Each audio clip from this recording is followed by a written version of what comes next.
We also realized through our process that there are some SDGs goals that we are lacking behind in terms of our data systems, especially around goals 14 and goals 15. Our statistical system in the country basically does not produce the kind of data we need to monitor these. So we started engagement with International Institute for Applied Science Systems Analysis and Trends and others to see how we can leverage citizen science methodologies to monitor some specific SDG indicators.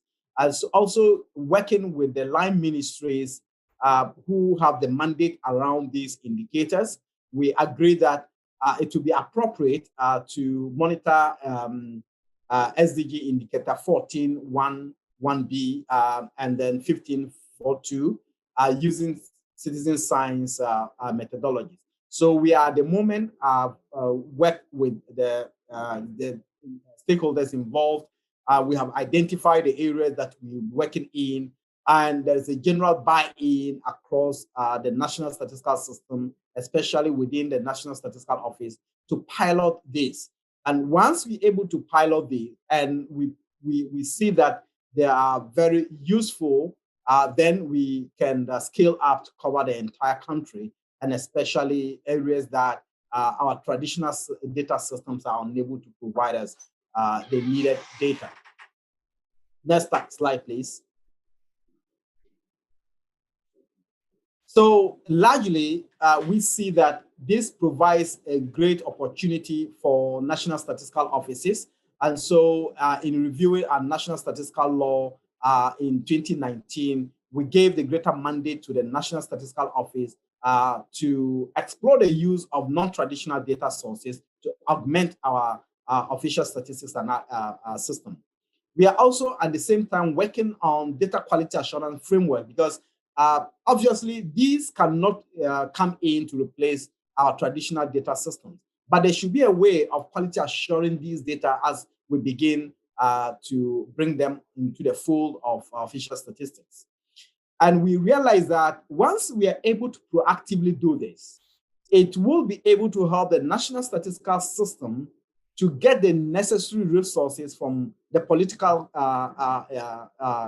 leaders in the country to implement quite a number of things. And this is coming from some work we did around mobility analysis using telecom data during the COVID period. We realized that that helped us a lot in getting space for the National Statistical Office to sit in the national COVID-19 technical team. And we believe that if we had not actively done this, we probably would not have had the opportunity of being in this. So we think that the system we are setting up are very important and in ensuring that national statistical offices are able to live up to the expectation of being able to adequately and effectively coordinate the national statistical system to produce the needed data for monitoring the SDGs. Thank you.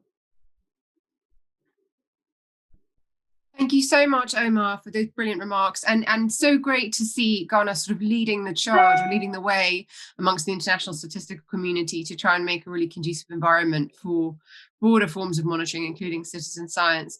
I mean, Omar, you just touched on this. I mean, I think one of the concerns that quite a few countries have is that there isn't necessarily the quality control with citizen science approaches that you might need in order to integrate that data into official statistics.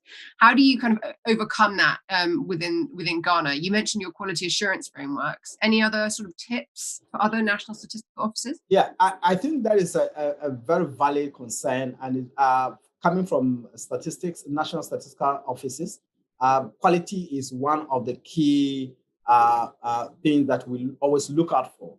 But we also realize that until you build and you continue to revolve around something, you are not able to identify all the issues around it. So for instance, a maker of a car, until you have the car, you will not be able to test all the things around the car. And so with this, our belief is that once we have started this, there are some that are obvious that we need to start working on. And those that are obvious, that are already been tested elsewhere, in terms of quality, we bring in those ones.